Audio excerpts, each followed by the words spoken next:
just want to say, I know a lot of you guys have had stories about kind of like going different places and like traveling and like falling into an episode. So I don't know if there's some kind of a correlation there, maybe like time zone changing or anything like that. Weather-wise, I'm not sure. I've thought a lot about, you know, the different reasons or the different things that can cause KLS.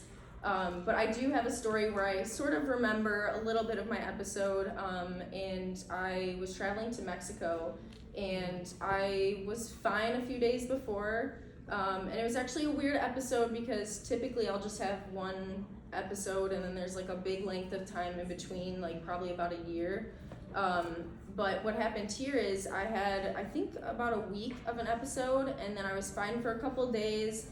Tried to kind of get packed for this trip, hoping that I could go on it. I think at the time I don't think I was diagnosed yet. And so we kind of just tried to go on this trip, and I was fine for the first few days of it. And then I think, like a lot of people, you add a little bit of alcohol and then things go wrong. So I think that that's a trigger for me. It kind of always has been. And it was just like a switch, just like everybody else. And all of a sudden, I don't remember being in Mexico anymore. My family had to help pack me up and get me through the airport, and I don't really remember any of it. So just very, I guess, reassuring to hear that other people have weird, you know, situations that they've been through like that.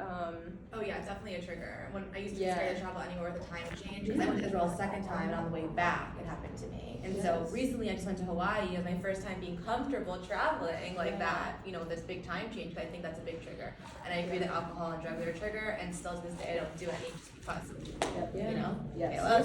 Right, it's like a known trigger, so you make a choice as an individual. Is the risk worth the reward? And some people say it is, and some people say it isn't. So we as a foundation say, you know, if you do suffer from KLS, don't do any of it. It's just not worth, you know, it's just not worth it.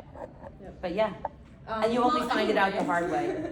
To wrap up, I guess I just want to give you guys a little bit of hope and say it was, you know, kind of really hard getting through school. Obviously, it started in like middle school years for me, but I was able to recently obtain a bachelor's degree from Michigan State. So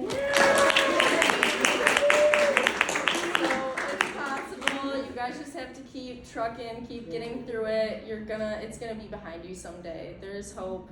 Just get past it. And honestly, for me, I feel like kind of Josh kind of touched on this, just finding out how to better get through the episodes instead of hating it and trying to like act like it's not a problem that you have to face. It is, and it's going to be until it decides it's gone.